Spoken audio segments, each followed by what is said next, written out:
Hall of Fame voters had their say. The salary cap isn't coming anywhere near Major League Baseball. Turns out cross-checking is for everyone, and be careful who you put on a pedestal. All the next 1420 Sports Bar podcast. For beer, sports talk, and a whole lot more. Let's get into her.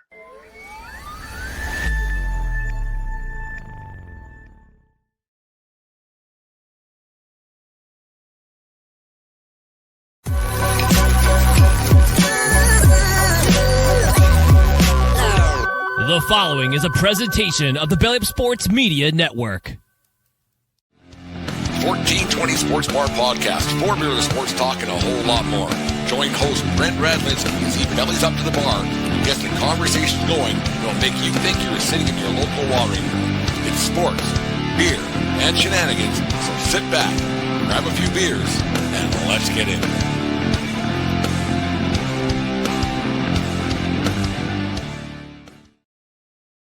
All right, the 1420 Sports Bar Podcast, for beer sports talking a whole lot more. This show, as always, is brought to you by SeatGeek.com, the SeatGeek app. Use promo code BELLYUP at SeatGeek.com today and save yourself $20 on your first purchase. Remember, we are part of the Belly Up Media Network. Go to bellyupsports.com for all their great articles and other podcasts. There's no credentials required. Who do a show every Saturday morning that I thoroughly enjoy having a cup of coffee with those Ryan and Dustin over there. And be sure to check out the Fantasy Baseball Show with Vince and Kevin, because Fantasy Baseball is right around the corner. I can't pay attention long enough to a Fantasy Baseball season, to other things going on, but I just can't.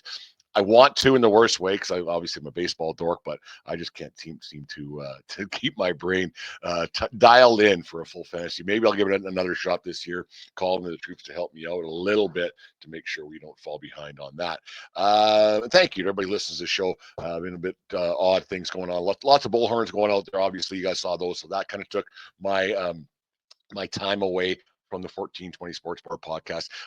Got a little announcement to make at the end of this show. Me and Aaron from Brutally Honest Sports are hooking up with a new collaboration. We'll get into the fine details later on. But anyways, the Major League Baseball, well, not Major League Baseball, Baseball Writers of America got their Hall of Fame picks once again for this year. Always with controversy, no matter what. It's an opinion based vote. It's eye test, ear test, the whole bit. When it comes to the vote, CC Sabathia, Billy Wagner, and of course Ichiro Suzuki all got in the Hall of Fame, all deserving. There's no getting around that. I've always had a problem with guys who get in their 10th and final round. I don't know how guys get better as the further they get away from the last time they laced him up and it got in the field. But Wagner got in. He probably should have got in a few years prior to. One of the best closers of all time, obviously, but he's got his spot in Cooperstown. Then you go to CC Sabathia.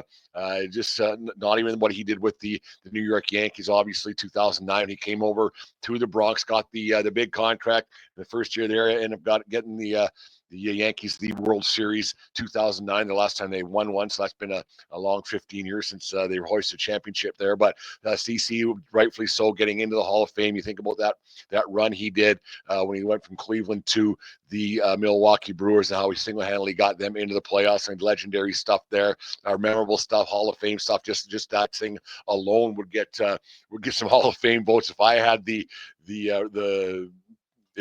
vote, and if I had to say who was getting into Cooperstown. And of course, Ichiro Suzuki, what can you say about him? All-time hits leader, would be between his time served playing professionally in Japan and then playing in the major leagues. And he's a Seattle Mariner. I know he had some time elsewhere at the tail end of his career, but he's a Seattle Mariner, and I think he did announce he's going into the Hall of Fame as a Mariner, and rightfully so. Hey, let's get on to Suzuki here right now.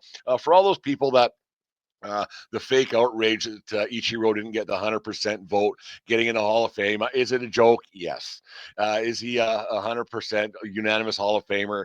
Yes. Is he in? Yes. Does it matter that he didn't get the 100%? No. It doesn't matter. Who cares? Whatever. You get over 75. It's not going to say on his tombstone when he's dead and gone, everything else, or on his Hall of Fame plaque. I don't know what Mariano said, which I get a little problem with that too. But we'll talk about I don't know what Mariano's plaque says in Cooperstown. If it does say that he's the first unanimous vote getter to get into the Hall of Fame, I don't know. I don't care. It doesn't matter to me. Mariano's in, and that's what matters. He's one of the. Did Jeter get in 100%? No. Should these voters be called out for not voting for certain guys who deserve to be in the Hall of Fame? Yes, 100%. Should their ballots have to be shown? Yes. Should they have to be vetted? Yes. Should all that happen? Yes. But does it really matter that Ichiro Suzuki didn't get 100% of the vote? No. And for all these people fake outrage and mad about it, shut your mouth. You have bigger things to worry about. When that's kind of the final thoughts here on today's show, but you have bigger things to worry about than if Ichiro Suzuki got 100% of the Hall of Fame votes. As long as he's over 75, he gets to go there in July, sweat his bag off, tell a speech, say a few jokes, go to the meal, go to the interview that they had yesterday with the other Hall of Famers in Cooperstown. That's all that matters. He's getting in. He's well-deserved. That's it. Done deal. Don't be the fake outrage he didn't get in. Like Mariano got in with 100% vote. So is he the greatest baseball player to play of all time? No. So it doesn't mean anything. Should he got 100% of the vote? Yeah. Yes. But he's not the greatest baseball player to play of all time. So maybe it shouldn't warrant 100%. He's the greatest like Mariano's the greatest at his position. Yes. But is he the greatest of all time? No. So this 100% threshold, blah, blah, blah, you're in or you're out. Pretty simple. Really simple. And actually, I'll get to this point now too. I wasn't going to. I got a little bit. I always have a little bit of a script written. But if anybody on this planet, anybody, and I don't care if you're a baseball historian, I don't care if you're new to the game, I don't care if you watch 5, 10, 20, 50 games a year. If you've been watching since you were 10 years old, and if you're 80 years old watching now, if anybody thinks that Alex Rodriguez isn't better than Billy Wagner, if anybody thinks that Andrew Jones isn't better than Billy Wagner, if anybody thinks that Curt Schilling isn't better than Billy Wagner, all those guys are historic players. Billy Wagner's a Hall of Famer. But all those guys are better athletes, they're better baseball players, and they're all out for different reasons. So I'm not even saying I'm not even saying the steroid guys. I'm not even saying the guys who are almost. I'm not even saying guys for the morality clause. So I got one of each kind that should be in the Hall of Fame and aren't. And that's the problem that you have with the Hall of Fame. That's a major issue that I have with the Hall of Fame. You think about this. Let's start with morality. Okay, the morality clause is very morals aren't broad, not a broad-based subject. But morality, how each of these different guys can pick which ones they want to pick and choose, is beyond me. Did they cheat? Did A-Rod PEDs? Yep, 100%. He admitted he feels bad for it. Yeah, boo-hoo, whatever. But Alex Rodriguez is a game changer. Alex Rodriguez is one of the best to ever lace him up. Alex Rodriguez, his own ego got the best of him. Should that keep him out of the Hall of Fame? No. That guy made history. That's what baseball is. It's history. That guy did things that we'll never see again on a baseball field. Did he go down the path because of his small ego? Yes.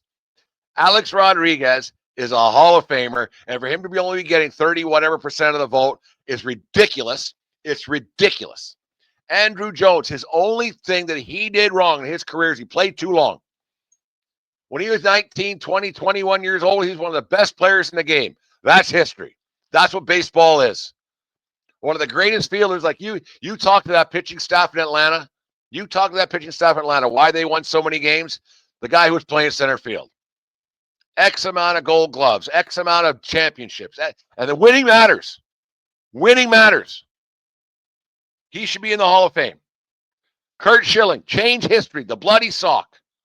That changed history. Baseball's about history. Curt Schilling's a Hall of Famer.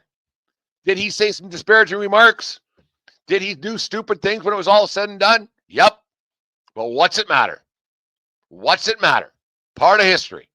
This morality clause, if you're going to be showing your high horse about morality clause, well, this guy getting in, this guy not getting in, this guy not getting in, why can't you guys let your votes out? Tell us who you voted for. Tell us the idiot that didn't vote 100% for A-Rod or for Ichiro. Who's the idiot who didn't vote for 100% for Derek Jeter? Hall of Famers. Like, and you don't tell me, do not tell me why you're saving. You knew this guy was going to get in, so because you wanted to vote for this guy to get that guy more votes so he might get in. You don't care about that guy who got 19% of the vote, who's not even on next year's vote. You want, and if you want a pat in the back, yeah, I was the guy who didn't vote for A-Rod or for Ichiro or for Jeter, then come out and say who you were. Then come out and say who you were. Ha ha. Come out and say what happened. Why you didn't vote for this guy. Because I'd love to hear it. I'd love to hear it. Everybody's entitled to their opinion. Everybody's entitled to talk. Everybody's got a podcast or something they can go on or host. I want to hear what made you think that Ichiro Suzuki isn't a Hall of Famer. And don't give me this, you're going to vote for him next year. You wouldn't get a chance to vote next year. You knew you were getting in. There has been times where these writers, they get in their high horse so they don't vote for a guy the first year because of something that this athlete might have done or might have said. Roberto Alomar. Roberto Alomar spit in a man's face. Spit in a man's face. John Hirschbeck. 1996 or 97, I think it was. It could have been earlier. I can't remember what year it was. It's a long time ago. They put him in the next year anyways. So what the heck's the difference? You give a guy a slap in the wrist, say, oh, you shouldn't have done that. Then you put him in. Make up your freaking mind with morality clause. It makes zero sense. Zero sense. Why these guys aren't in the Hall of Fame. Alex Rodriguez is part of the history of the game of baseball. Record-breaking. Record-breaking. Canseco. Record-breaking. 40-40, I remember when that came through in the... Holy cow. Was the rest of his career Hall of Fame worthy? Probably not. It's unbelievable that these guys get on this high horse, and then they say, you know what? I don't like that very much. You know what? This is where I draw the line. Carlos Beltran. One of the best, like you look at his numbers, and baseball's about numbers. He's not in because he's part of that sign stealing fiasco with the Astros. And my man Beltran threw me a baseball, not me, I caught it. Threw a baseball up in the stands, I caught it. I got some other stuff down here in Yankee Tavern North from Beltran. Great player, Hall of Fame player. He devised a scheme up when he went to Houston for them to win a World Series. He's in, and he's not in the Hall of Fame. That's the only reason he's not in the Hall of Fame. What's going to happen when it's Altuve's turn to come around? What are you going to do? Not put him in? What are you going to do? It makes zero sense that these guys can pick and choose who they want to go in. It makes zero sense. That, yeah, that's kind of bad, but that one's really bad. This guy cheated the game, and then this guy, well, he kind of didn't. This guy is not a good guy, so I'm not putting him in. How about we do this? Here's a novel idea. Let's start taking the guys out who we've proven aren't good guys. Ty Cobb, take him out. Known racist. Take him out. If you're gonna exclude guys, if you're gonna leave guys out, if you're gonna leave people out of the Hall of Fame because of something that they said, something they did, something they injected, let's start taking guys out. Let's go back through everybody's dirty little secret. You put in a man for spitting in a man's face.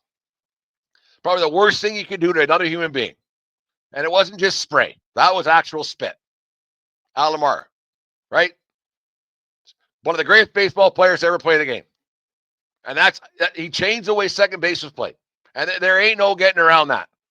There ain't no getting around that. The stuff he did when he came over from San Diego to play for the Jays, the stuff he was doing on the field, we've never seen it. We've seen second base played that way before, and he revolutionized the way that position's played. Factor in the power, factor in the swagger, factor in everything. Spit in a man's face, to me, not a very nice guy. Had to wait a year, got in the next year. Oh, you showed him. Yeah, you really showed Robbie Alomar. Then, 20 years later, 15 years later, whatever it's been, turns out Alomar's not such a good guy. Off the Ring of Honor in Toronto. Basically shunned from everything. He used to be the face of the Jays in his post-career. kids camps, this, that, and the third, everything else. Gone for something he did off the field after his career was done. So why not take him out now? Why not take him out? He's a bad guy then. You put him in. Now you take him out again. Why not? What the hell's the difference? What's the difference? He's a bad person. Take him out at any point. No? Doesn't that make sense? Pretty simple.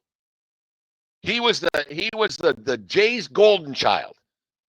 The T12 tournament was named after him. The on and on it goes with Alomar. Turns out he's not a nice guy. Sexual abuse allegation. They probably can't even be allegations because he's gone. He is gone. That whole thing went away so they didn't have to face the embarrassment. And baseball should do that too. If you're going to get on this moral high horse and keep out guys for something they said post-career, something that they did post-career after they've been in the Hall of Fame, something they did during their career, if you're going to keep those guys out, take them all out. Go through right from the top to the bottom. Start right, go alphabetical order. What did this guy do? What did this guy do? And do a deep dive. If you're going to keep Alex Rodriguez out for taking steroids when everyone was doing it, but let in some other guys in the Mitchell report, David Ortiz, because he's a nice guy, part of baseball history, should be in. I'm not saying he shouldn't be. But if you're going to keep certain guys in and certain guys out, what are you going to do, baseball? What are you going to do when it's Altuve's turn when he retires? He's a Hall of Famer. He's a Hall of Famer. Championships, the whole bit. MVP. Should have been judged, but what are you going to do? What are you going to do, baseball, when it comes to Jose Altuve's turn to come in? You going to keep him out? Probably not. So why isn't Beltran in? Or are you going to keep him out? Because Altuve was a part of that too. I still don't trust that the year after when he said, keep my shirt on. My wife doesn't like me showing my new tattoo. I don't believe that story for a second. Was there buzzers? Never been claimed. Who knows? Found to put competitive edge and won themselves a World Series. One of the most successful teams in the last 10 years. Going to keep them out? Doubt it. So why do you guys pick and choose who? I want to know. I want to know.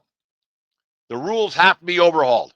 They have to be changed. They get it right 66% of the time. The guys who get in, eventually they get in. They're supposed to. There's guys that should be in. There's guys that should be in. There's guys that did nothing wrong that should be in. If you tell me that these guys who aren't a part of the history of the game, if you're telling me that Barry Bonds, the greatest hitter to ever play the game, that he shouldn't be in the Hall of Fame, you're out of your freaking mind. You're out of your mind.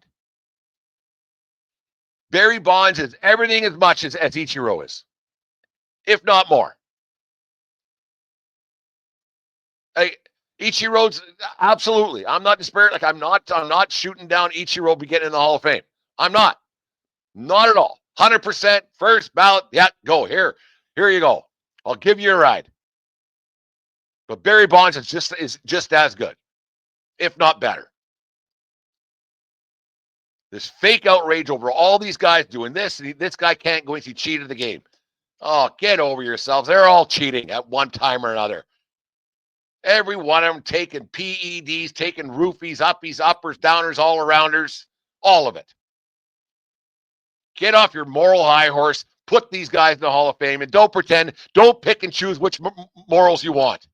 Don't. Because that makes you look even worse.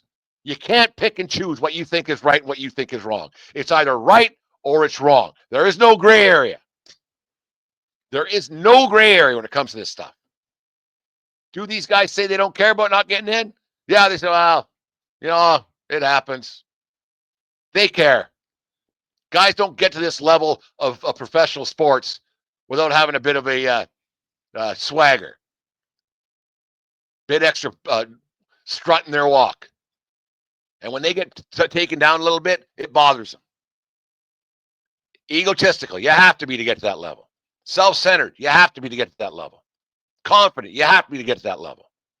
So when these guys say they don't care, they're lying. These baseball writers have to figure it out. Figure it out. Because there's going to be another realm of guys coming through who weren't very nice.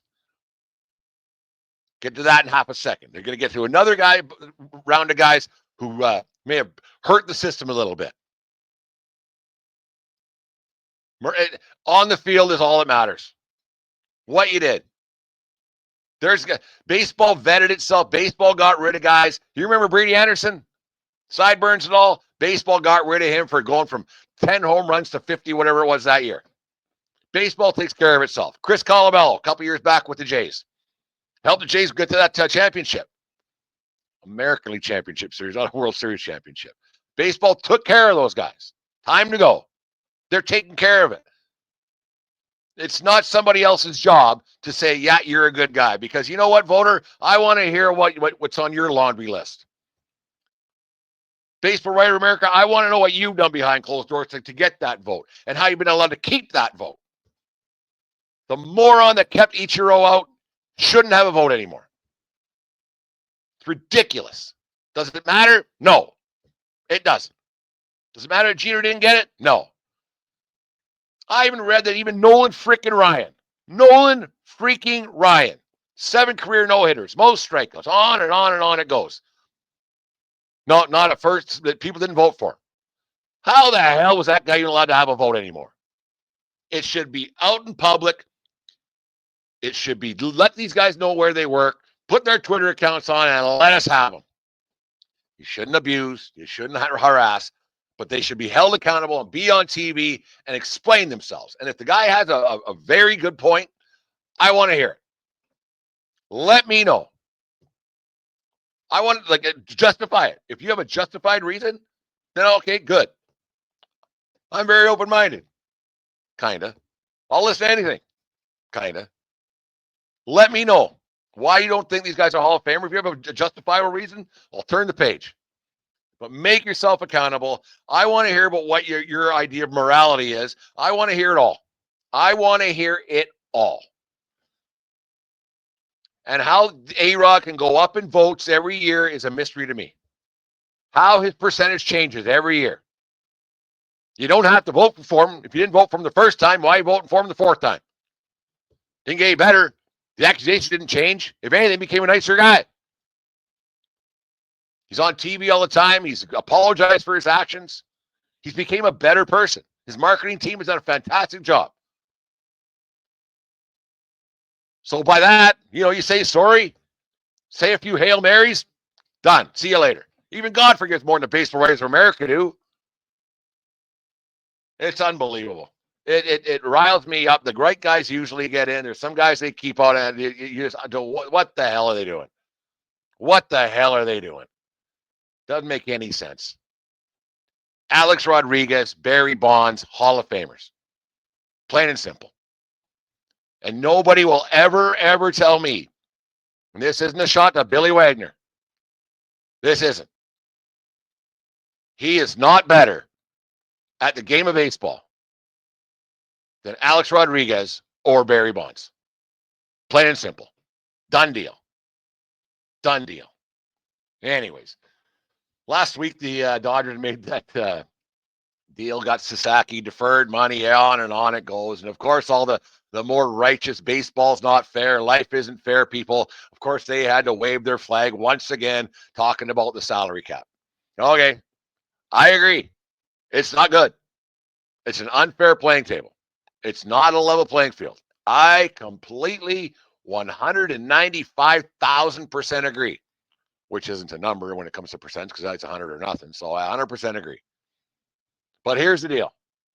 When Aaron from Brutally Honest in Sports and I were on this, talking about this about a month and a half ago, about the salary cap and everything else, the Dodgers are willing. They're willing to spend money. Other teams aren't. Do they have the resources? Yep. But why? They're rich. They're smart. They take chances. Rich, smart, take chances. Other teams don't. The Pittsburgh Pirates don't. Can you match the dollars and the income that comes in? Nope, but you could try. You could try, other baseball owners. And anybody thinks that this is the player's fault, Yep, probably. Is the owner's fault for giving this money? Yep, probably. But there ain't one person who listens to this or the fan of the Van Gym. There ain't one person who says that they wouldn't take a paycheck from whatever job they're doing right now. If somebody offered you $50 million a year to hit a ball, you'd take it. So quit saying these players are greedy. Quit saying that.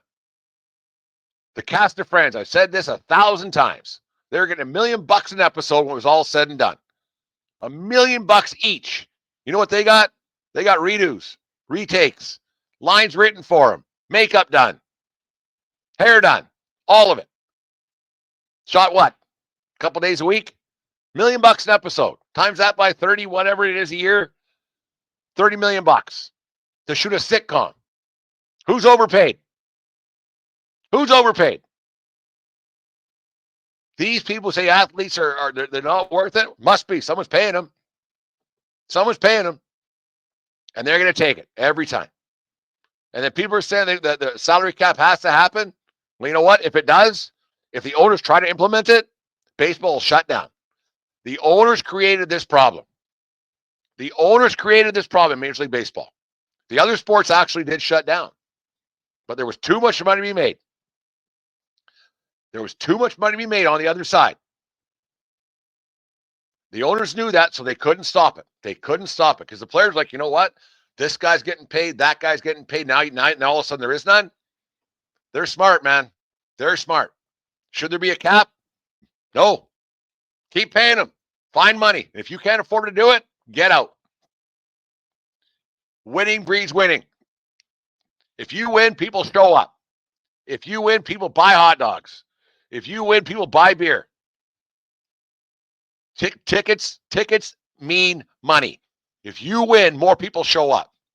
If you spend another 10, 15, 20 million bucks here or there, it's amazing what it'll do. Look, the way teams made the playoffs last year. You know, make the playoffs. How many $1 million? How many millions of dollars is that worth? But if you don't put an effort in, aka the Oakland A's, so you can move, that's what you get.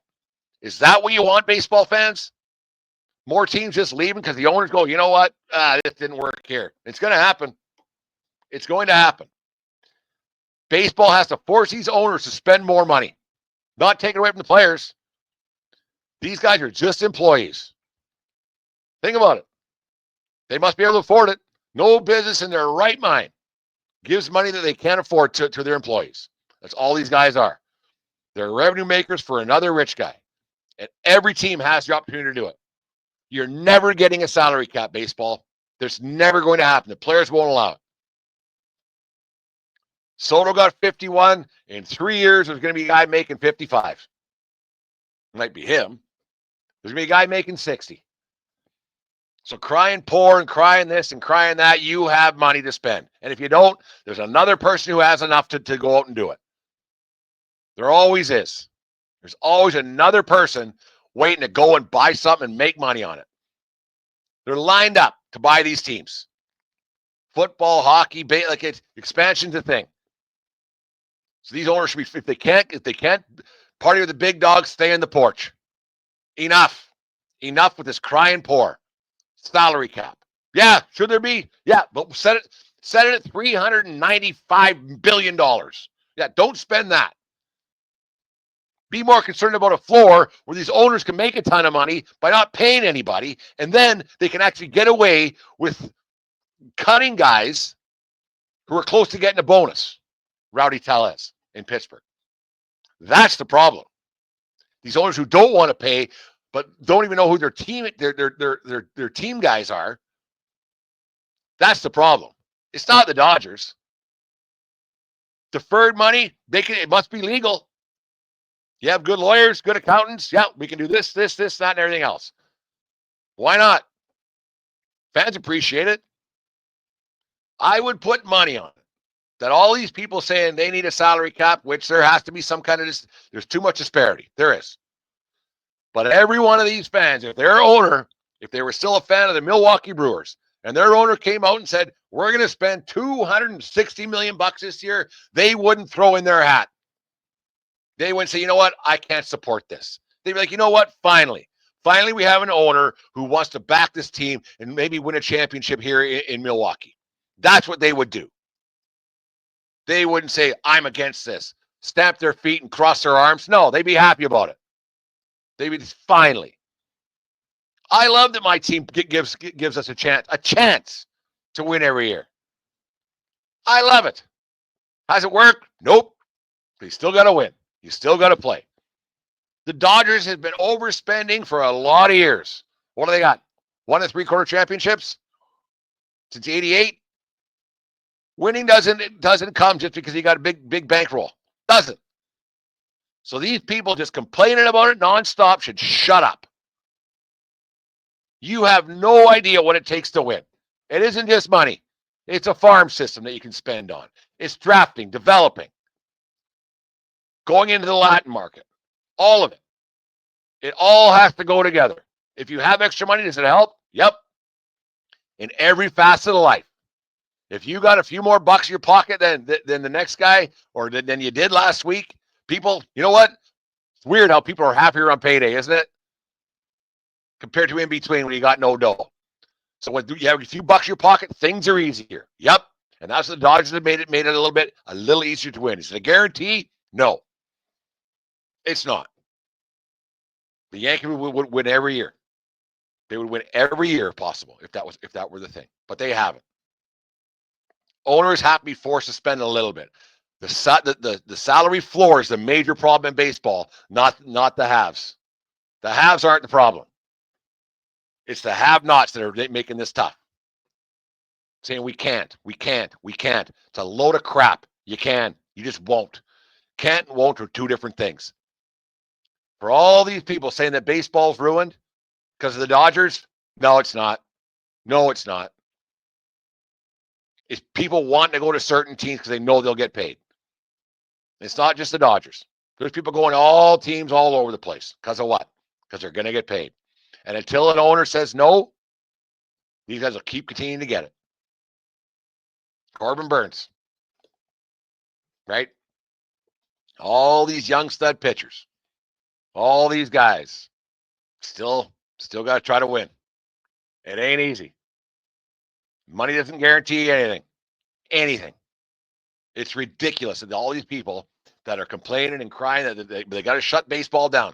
That baseball's eating itself. No, it's not. Baseball's never done better ever. Ratings that haven't been higher. Revenues are record highs. Obviously, there's more ways to get revenue. Baseball must be doing okay. Every sport's doing all right. Stadiums are full. You watch the playoffs, stadiums are full. Your team wins, you get more people. I'm in baseball. I know. You win, more people come. Nobody pays to watch a losing team. If you don't put the proper things on, like, yeah, there's the entertainment dollar and everything else, entertainment value. But baseball isn't getting a salary cap. And if the owners try to institute it, then you won't have baseball because they've been doing it for this amount of years and they won't open the books. The owners will not open the books because then we would actually know. We would actually know what these lower tier markets are making. But they won't open it. Why? Because they know too. They know that every single dollar they make would come out and they go, oh, the fans like, yeah, they do have some money to spend. They just won't. They blame the market. They blame the TV deals. They blame revenue sharing instead of pointing the fingers right back at themselves. The owners are the problem, not the system. The owners are the problem, not the players. That's the problem. And it's right across baseball. The lower people have to be forced to spend. And that's the only way you're going to fix it because the salary cap isn't coming anytime soon. It won't happen in my lifetime. And I got at least another, hopefully 50 years to go. The lower tiered owners who cry wolf, that's the problem. Anyways, that's the 1420 Sports Bar Podcast. For Beer Sports, talking a whole lot more. This segment was brought to you by a little bit of rant there for 35 minutes straight. I'm going to have to have a cup of coffee or a beer later on, but 1420 Sports Bar Podcast. For Beer Sports, talking a whole lot more. This segment was brought to you by SeatGeek. Go to SeatGeek.com, the SeatGeek app. Use promo code BELLYUP and save yourself $20 on your first purchase over there at SeatGeek. And yeah, go watch some games and get your tickets for whatever it might be. Got a little hockey talk here, and then we'll get into some final thoughts. But here's a word from our friends over there at Righteous Felon Jerky. Righteous Felon Craft Jerky is the official jerky of Belly Up Sports. For over a decade, Righteous Felon Craft Jerky has led the American meat snack revolution by concocting delicious, adventurous, U.S.-sourced jerky recipes for uncompromising carnivores across the country. With 15 different flavors to choose from, Righteous Felon has all jerky lovers covered, and by using promo code BELLYUP, you will get 15% off your purchase at righteousfelon.com. Do your taste buds a favor today and rip into a bag of Righteous Felon Jerky. All right, thanks to our friends over there at Righteous Felon Jerky, the best in craft jerky in the land. Save yourself 15% over there at Righteous Felon, and by using promo code BELLYUP, and yeah, and get yourself some Righteous Felon Jerky today. I'm just trying to do some stuff off the air or on the air here, and I'm not succeeding as much as I would hope to. But anyways, last week there was a little debacle with old Connor McDavid, and he got himself a cross check. What happened was there was a situation where he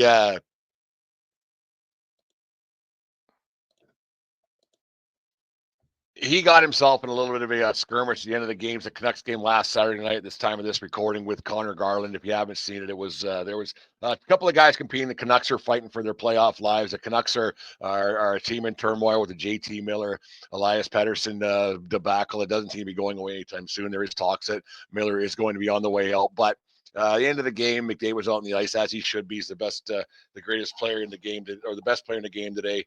And so he's going to go out there trying to tie the game up for those Edmonton Oilers and see what they can get up with. But Garland was checking him heavy, checking him hard, and seeing what he could do. It tended to work because the Oilers didn't score and Canucks win. But in the meantime, Connor McDavid ended up with a 3-game suspension for a cross-check in the face.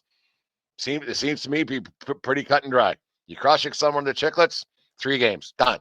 Well, apparently not across the National Hockey League, not in Oilers land, because they felt the need. And should there have been a penalty called against Garland? Yes. Should the whistle have went? Yes. I completely agree. And there is a problem with hockey. It has been since forever. The referees have different sets of rules. They've always had different sets of rules depending what time of year it is, what time of the game it is, what period it is, the situation that's going on. There's always been a disparity with what gets called. And that's been a problem forever. But it hasn't changed forever, so you just deal with it. Officiating is hard. Officiating in any sport's hard. The rules and the spirit of the rule have always been different things. But should there have been a penalty called against Connor Garland? Yep, 100%. And I wouldn't be talking about this right now, but there wasn't. There wasn't. And so Connor McDavid got the best of him. He stood up and he cross-checked Garland right in the face. To me, you know what? It's a cross-check in the face. Suspension. Simple. No, I don't know. Seems to be pretty cut and dry to me. That's been a suspension forever. Well, the 80s and 90s were a little bit different when you just punch a guy, and that's the thing. Like, should McDavid have to protect himself? Probably not. You don't want Connor McDavid out on the ice punching guys in the face, breaking his hand. Then what? All of a sudden, that 3-game suspension doesn't look so bad, right? Should there be a guy coming off the bench, Evander Kane or whoever, Ryan Reeves out in Toronto coming up to punch Connor Garland? Yep. But that game has changed now. So now these guys can get away with it. These guys can get away with it. These little rats who maybe wouldn't be in the league. I'm not saying Connor Garland's one of these guys, but there's a lot of guys who shouldn't be in the National Hockey League, but they know their role and they go out and do it so they can stay in the league and make a few bucks. They know it. You know, if you get told you got to check Connor McDavid, fastest guy to probably ever lace him up. If you got to find a way to not have him score going into the late in the third period, you're gonna do everything you can do to do it to stay in the game. Does that give Connor Garland the right to maul McDavid? No, but if that's not a penalty, it's not a penalty, and it wasn't violent. It was just a penalty. Like let's get down to brass tacks here. All that Connor Garland did was commit a penalty. It wasn't a suspendable offense. It was a penalty. That's it. Happens all game. Happens all game, every game. Connor Garland decided that he's going to find a way to not let Connor McDavid score, and he found a way and he didn't score. Done deal. So McDavid's emotion got the best of him, cross-check in the face. Garland goes down. McDavid goes in front of the judge, jury, and executioner, gets 3 games. Well, to me, that's cut and dry. The Oilers to come out and have a statement and write something up and I'm going to write a letter. They did. You look stupid. Let's turn the tides here. Let's turn the tides. Let's just say that it was Elias Pettersson or Quinn Hughes or whoever on the Oilers. Let's go Quinn Hughes. Score was changed. Hughes about to score. McDavid checks him. Mauls him. Goes all over. Quinn Hughes stands up, cross-checks McDavid in the face. Oilers fans would be up in arms. Worse than they are about the suspension. If McDavid's on the ice, they'd be calling for 10 games because he's a superstar. Because he's a superstar, they'd say it's got to be 10 games. McDavid's lost 3 teeth, bleeding from the face. Quinn Hughes should get 10 games for doing that to McDavid. Guaranteed. Guaranteed. But no, other way around. Well, there shouldn't be a penalty there. It wouldn't have happened if.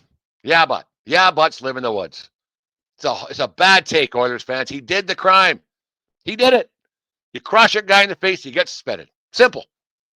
This isn't 1985 anymore. It's very simple. Should he have fought? Yep. Do you want him breaking his hand in someone's face? No. Should someone else have jumped in to save McDavid? Yep. But they didn't. So he cross-checked someone in the face. It was emotions. It was emotions. That's all it was. Does it make him tough? No. I know a hockey coach told me once, if you see guys doing that, they aren't tough. Doesn't prove anything. Proves nothing. So now he's doing the crime. Now he's out for 3 games. They're okay their first game. They didn't win it anyways. But you think with the repercussions this might have, let's just say for 3 games he's out. And they get down to the last week of the season where they needed 3 wins to not play this or not play that in a playoff spot, not on the line, but a playoff seeding is on the line. How selfish does that look now? Who's the bad guy now? Connor Garland or selfish Connor McDavid for doing it? Shouldn't have done it. It's cut and dried. It's that simple. You cross-check someone in the face, you're going to get punished for it. How that is so hard for the rest of the league to see is beyond me. Should the referees call something? Yes. Has referee gotten gradually worse? Yes. Should superstars be allowed to flourish? Yeah. But you know what? Fight through it. It's these other guys' job to try to stop you, and they're going to do whatever they can to stop you. These guys want to stay in the league. And to think that the officiating is going to change overnight because you're Connor McDavid you're sadly mistaken. This is the way the game has been called forever. First period, yeah, set the tone. Yeah, don't do this, don't do that. But you know what? If they're calling that in Game 7 of the Stanley Cup Finals against the Oilers fans would be up in arms. You can't call that now. That's all you'd hear. That's all you would hear. How do you make that call now? Well, because it's a penalty. And I've said it before. You can't make that call now. You can't make that call now. Bad timing. Bad timing. Spirit of the law. Spirit of the rule. That's how hockey is. It's always been that way. It's always been that way. That hasn't changed forever. It's never going to change. I don't like when penalties are called late in the third period. Some ticky-tack call. It's not really a penalty. It is, but it isn't. Do you want that call against your team, Game 7 of the finals? Do you? Get off your high horse. Quit waving your stick at the crowd because you don't want that call against you later on either. You don't. Every hockey fan knows exactly what I'm talking about. They know exactly what I'm talking about. It's the same as a strike zone in the World Series. It's the same thing. It's a strike in the first, not a strike in the ninth. Is it right? Nope. Is it going to change? Nope. None of it's going to change. So quit waving at the crowd. You know what? You know what has changed for the better? Cross checks the face. That rule's gotten better. Now you can't do that. Automatic. This is what you did. This is what you're going to get. Keep your emotions in check. Pretty simple. To me, it's simple. I don't understand why the Oilers and their fans and people are waving their cane in the air. He did something illegal. It's a penalty. And if someone did it to poor, precious and I love McDavid. I think he's one of the greatest ever. He shouldn't have done it. His emotions got the best of him. Crime of passion. That's all that was. But you do a crime, you do the time. No matter when it happens in the game. Especially someone that comes to that. And laying on top of a guy is a lot different than having a guy get cross-checked in the face. Two totally different crimes. Two totally different crimes. One was to stop a goal. One was because of passion. One was because of emotion. So don't say that one's the same as the other. See what I did there? One's not the same as the other. And forever and ever, retaliatory penalties have always gotten the call. Every time. Every single time since I played minor hockey as a kid. You get slashed on the butt, you slash the guy back. The guy who took the second slash, he's going to the box. Every single time. And that hasn't changed. It's never going to change. So anybody who thinks that things are against them or against Connor McDavid or against the Oilers, it's not. It's not. That's just how the sport has been forever. And it ain't going to change. So quit crying. If somebody would have cross-checked Draisaitl in the face right after that, you'd be calling for that guy's head for 10, not just for 3. You would have wanted a 10-game suspension because he's a superstar. That's why. You think that your superstars can do no wrong, but they can. Frustration? Yep. Crosby get frustrated? Probably? Yep. But you know what? You can't do it. You can't do it. So quit complaining. He's lucky he only got 3. He's lucky he only got 3 games. If it was anybody else, that's a 5er. Guaranteed. So maybe he was there. He got off lucky. The thing with that Oilers fans, he probably got off lucky. It's crazy that people are complaining that shouldn't have been suspendable. It shouldn't have been a penalty. Yeah, but he was getting someone was laying down upon him, checking him too hard. Should he have been a penalty? Yeah. Should have got to that point? No. But McDavid did something he shouldn't have, and that's why he got the 3 games. The 1420 Sports Bar Podcast, 4 Sports, talking a whole lot more. This segment was brought to you by A Righteous Felon and righteousfelon.com. Go to Righteous Felon and save 15% by using promo code BELLYUP over there at righteousfelonjerky.com and get yourself some of the best jerky in the land.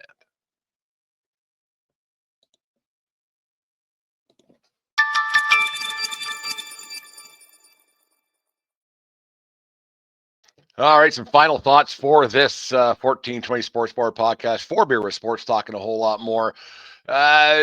We live in a very volatile society. There's no getting around that. There's a lot of stuff going on throughout the world, throughout the land, throughout no matter what walk of life you're on, whether it be political, and it's very political, a very hasty landscape. We'll get that in half a minute, but it's hard not to get caught up in these rabbit holes of what goes on in society, whether it be with musicians, whether it be with athletes, whether it be with actors, actresses, people in the public eye, influencers, whatever it might be. Politicians have always been that way. But the funny thing is the way that everything is such an elevated thing now, and everything goes to mock chicken right now, no matter what. And you have something always happens until something else happens, right? Everything's the flavor of the week. Everything's the biggest atrocity ever known to mankind. Everything's been the worst thing they've ever seen. Everything's been until something else happens 10 minutes from now. We live in such a what right now world that you can't get away from it. I mean, there's 1,000 of these podcasts out there, and thank you very much who listens to watch our show. But there's so many of these things out there, whether it be podcasts or TMZ, whether it be whatever on ESPN or TSN or Sportsnet or whatever medium you choose to get your news from. But this isn't a new thing that's been getting a lot of more press lately, just because I think more so the political climate that we're in. But it's crazy how it's just it's gotten to a level now more than ever. You have these musicians and athletes and actresses, actors, whatever it might be, who are larger than life, who are rich beyond belief, and they get put on this pedestal that is insurmountable to most of us who are outside of the of that celebrity world. Politicians as well are put on this pedestal for the right or wrong reasons, and whatever side you go on, that's your opinion, whether it's left, right, upside down, backwards, sideways. It doesn't matter to me. I could care less. It's just always funny how these when athletes, or we'll stick with athletes because it's a sports podcast, they get put on this pedestal. Actually, we'll talk about musicians as well, but they get put on this pedestal, and it's insurmountable, like I said, for most of them, for most of us, to understand what kind of money they have, what kind of life they live, what's going through their heads, and how it all works out. These guys have a job to do, and they do it very well. They wake up, they either go to the rink or the ball field or the football stadium or the concert that they're performing at, or they go to a sound stage in Hollywood. They go to do their job, then they go home, and they don't pay much. And I'm not going to say they don't pay much attention to their fans, because some of them do. But in general, I'm going to say that most of these celebrities, no matter what walk of life they're in, they could give a fiddler's toot about their fans. Do they say they're so thankful for their fans? Yes, and they probably are for the amount of money that they've amassed over their careers. Do they make is it money that I'll never see? Yes. Is it money that most of us never see? Yes. Is it crazy? Yes. But someone gave it to them. They found a way to do it, and they're the best at their profession. So they're more than entitled to get it. And I don't have any pangs of jealousy. Enviously, not jealousy. I guess I'm envious, but not jealous. Yeah. Would it be great to have that money? Yes, it would. Let's not sugarcoat that. But the pedestal that we put on with these athletes and with these superstars, we really got to watch how we do this, because most times it turns out pretty good. These guys, they play their sport, they play their instrument, they play whatever it is, and they ride off into the sunset when they either retire or get put to pasture when their careers are done or when they're not relevant anymore. And now everybody's relevant for a different period of time. There's legends that never die, and then there's guys who are legends for a week. There's 10-minute guys who are their 15 minutes of fame's up pretty quick, and then they're just gone. But we really got to really watch how we with athletes, who we put on pedestals, because it seems to me that it's coming back to bite us a lot more than it ever has in the past. You go back to 1994 and the O.J. Simpson thing. Yes, that's an extreme case, but it's still a case. There are still people who he had a bad night. That's all. And they say, yeah, he had a bad night, crime of passion, but they still cheer for him. Hall of Famer, Buffalo Bills, the Hertz commercials, the airplane movies, the USC Trojans, and on. They still put OJ on a pedestal and say, you know what, he made a mistake. Well, it's a pretty big mistake. He took people's lives. Whether you say he did or didn't do it, court of law. Well, I joke on this show that OJ Simpson, if he would have done it, he would have been in jail. But you know what? Let's not get beyond this. You look at guys like Ben Roethlisberger. Look at guys like Kobe Bryant, who Kobe Bryant changed his number because he went from 24 to 8 or 824. I can't remember, but I remember what happened in that Colorado ski resort. That didn't go away, right? And so, but they get put on this pedestal, and you go like, you know what? Dude's not a very good guy. This goes back to the initial segment I had tonight with the morality clause that Major League Baseball, or not baseball writers have, but maybe people got to have this morality clause with when it comes to their idols, because fans comes from fanaticism and fanatics, and they're not always a good thing. And it's time for people to really stop looking at athletes the way that we look at them and say that they're great. They're these great people. Like you look at Robbie Alomar, like we talked about earlier on. It's kind of how this all kind of coming together today. But one of the best to ever play the game, one of the greatest Blue Jays to ever play the game. He's been put into anonymity because of what he did off the field. Right. And maybe that's the way it should be, but there's still people who idolize this guy. Maybe it's time that we, just watch the sport, go to the concert, go to a movie, and then just remember, you got to go back to your real life. Can you cheer for a team? Yep. Can you cheer for a team forever? Yeah. Can one person ruin it for you? Yeah. And you can't be afraid to say, you know what? This person ruined it for me. This guy ruined this for me. Or just, I feel like we were talking with Deanna, we're talking this the other night, but it's kind of funny how, like, there's people who never look at Twitter, don't turn on the news, don't go on Facebook, Instagram, wherever it might be. They just don't. They're fans of whatever they might be. They have different ways of getting their information. Maybe they don't turn the news on, and maybe they're better off. They don't know that certain guys have certain political leanings. They don't know that certain women have leanings that go towards this way, or the other way. They don't know that maybe this person did something bad. They don't know that maybe this person got charged with things like that. And so they're just fans, and they can just turn it off and go, you know what? I watched the game or I watched the concert, and I'm done with it. And I think maybe it's time for most of us, a lot of us, to get that way, because a lot of times we get disappointed in what for these people we hold in such high regards, that we lose focus, we lose sight of what's going on in the real world, because we're so enthralled with what we think we know of these people. We don't know these people. We never will. They don't know who we are. They could give a nothing about me. I'll never know who Taylor Swift is. I'll like, yeah, she sings a song. Yeah, good. I tap my toe. See you later. I watch a guy play hockey. Yeah, team wins, team loses. Yeah, good enough for me. It's the ones that's starting to bother me from your childhood. That's the ones that are starting to get to me a little bit. That, or not my childhood. Well, I guess it was my childhood with a certain hockey player, a certain political leaning that I don't that's just not my bag. That I don't agree with. And come at me if you want. Do whatever you want to say. If it's my opinion, if you have your opinion about somebody, you can voice that. You're more than happy to come on my show and talk about it. But there's a certain someone that now I'm disappointed. But why am I disappointed? What's it matter to me? What's it matter to him that Brent Radlinsky disappointed somebody because he has a certain political leaning? It doesn't matter. What a guy's got to do is put things in perspective, especially when you get older. That, you know what, this guy played hockey. He retired 25 years ago. 25 years ago, this guy retired. Was he great? Yeah. Did he make people smile? Yeah. Did he do wonderful things for Team Canada? Yeah. Even 2002 in Salt Lake City, he was the GM of that hockey team that won that broke the streak for Canada to win an Olympic gold. Was he part of that? Yeah. But you know what? At the end of the day, he's just a hockey guy, and I shouldn't care what he thinks. Is it disappointing? Yeah. But what does he care? What should I care? It's time for us to quit putting these athletes in such high regard. Put the game on, put the music on, read the magazine, watch the movie, and turn it off. Go back to your life, because what they do doesn't matter. It doesn't. Can they have some influence? Yeah. But you know what? That's not their job. It's not their job to sway votes. It's not their job to lean one way. What they believe is what they believe. Is it a surprise that this certain hockey player is the way he is? Not looking back on it. No. Like, you look back on everything now, you're like, oh, well, that kind of makes sense. That kind of makes sense. I guess so.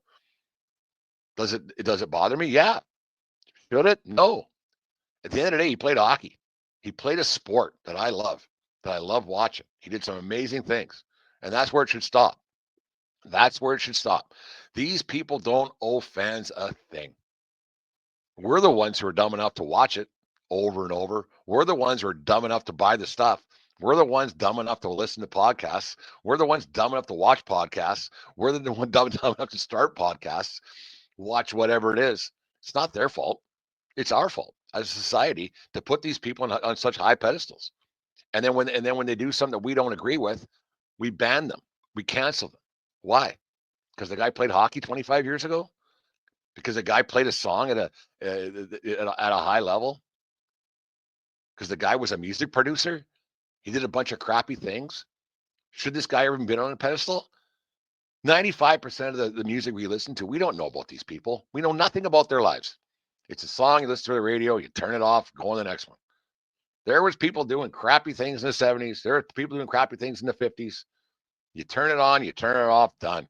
Be entertaining. That's all it is. It's entertainment to get you away from whatever gets you through the whatever part of life that you're in. That's all sports entertainment should be. Then we got to really stop watching what we put on these guys on pedestals. What we should start doing is putting people on pedestals that deserve it. People around the community who help out, big brothers, big sisters, food bank people, stuff like that, stuff that actually matters, so that actually can help people. Athletes don't care. Rock stars don't care. I shouldn't say don't. Most don't. Most don't. They could care less. You think Puff Daddy gave a crap about anything? No. And everybody was surprised when all this crap went down with him. I'm not surprised. Bad people do bad things. He was just one of them. Did I know? Nope. Doesn't surprise me. And there's people like this in all walks of life. So anybody says it's just athletes who do it, it's just rock stars who do it, it's just movie stars and all walks of life have bad people. But we don't put other bad people or people at a certain level. We don't put them on a pedestal. So why do we keep doing with athletes? Watch the game, cheer for the team, because you know what? That guy's going to retire and somebody else is going to roll through, and cheer for your team. Don't put these guys on pedestals because they're just athletes, or they're guys that play a sport or strum a guitar at a level that you and I will never even imagine. And that's all it is. So we really got to stop putting these guys up on this upper echelon of things, because you know what? You keep doing it, you keep saying things like that, you're going to be disappointed. And that's on you, not on the athlete. Did they do something crappy? Yep. But they didn't do it to spite you. They didn't do it to for anything. They did it because that's just who they are. They didn't do it because to get back at Brent Radlinsky. They don't care who I am. Why should I care who they are? Cheer for your team. He scores a goal, great. Scores a touchdown, great. Hits a home run, great. Puts out a new song, great. But that's all they should be.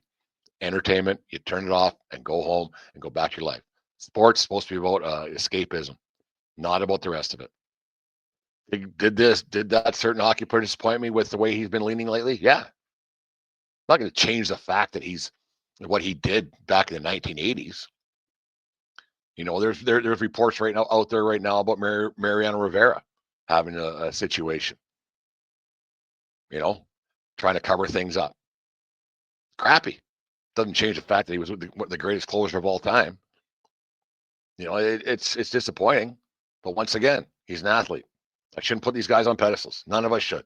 Anyways, there's the final thoughts for the 1420 Sports Bar podcast. 4 Beer Sports talking a whole lot more. Thanks everybody for listening. As I alluded to earlier, me and Aaron decided we bounced back and forth. Then this morning he had me up at 6 o'clock Mountain Standard Time to get ready for a show, and he didn't sleep well, so we've done that a few times back and forth. So we decided to do something every Tuesday morning, 7:30. I haven't decided if it's gonna be live or not, but every morning at 7:30 Mountain Standard Time, so 9:30 East. Aaron, his work schedule, my work schedule are going to work out, so we're going to record different podcasts together, come up with a name and everything the next couple of days. We're going to do something every Tuesday morning, be up on podcast later on, obviously, and then up on YouTube. We'll figure all that stuff, but it's going to be good to get have a regular host once again and start talking, because Aaron's always, and it's 2 different generations of sports fans too, so it should be a lot of fun to hook up with Aaron on a regular basis. We'll look for other people as well to join us on the show, guests and everything else.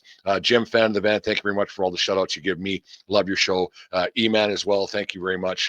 Love watching you guys at Cigar and Sports, always have a good laugh.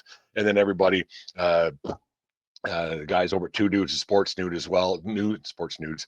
Whatever you guys do in your own time, Jalen and Garrett, and everybody else who listens to the 1420 Sports Bar podcast. Make sure you guys watch the Bullhorn. That's going very, very, very good as well. Catch that for all your Lethbridge Bull stuff. And who doesn't like to hear my silky smooth tones either? But anyways, that's the 1420 Sports Bar podcast. 4 Beer Sports talking a whole lot more up on Belly Up Media. Make sure you go to bellyupsports.com for all their great articles, everything else. That's it. The 1420 Sports Bar podcast. We will talk to you guys later on in the week. I might do one of these tomorrow. We'll talk about maybe talk about the NFL and then how the college football playoff turned out. I thought it kind of. I think they got to alter because it drug on a little bit for my liking. But anyways, that's it. Another show. Thank you very much for listening. And remember, it doesn't matter where you are. It's who you're with. Have yourselves a fantastic day.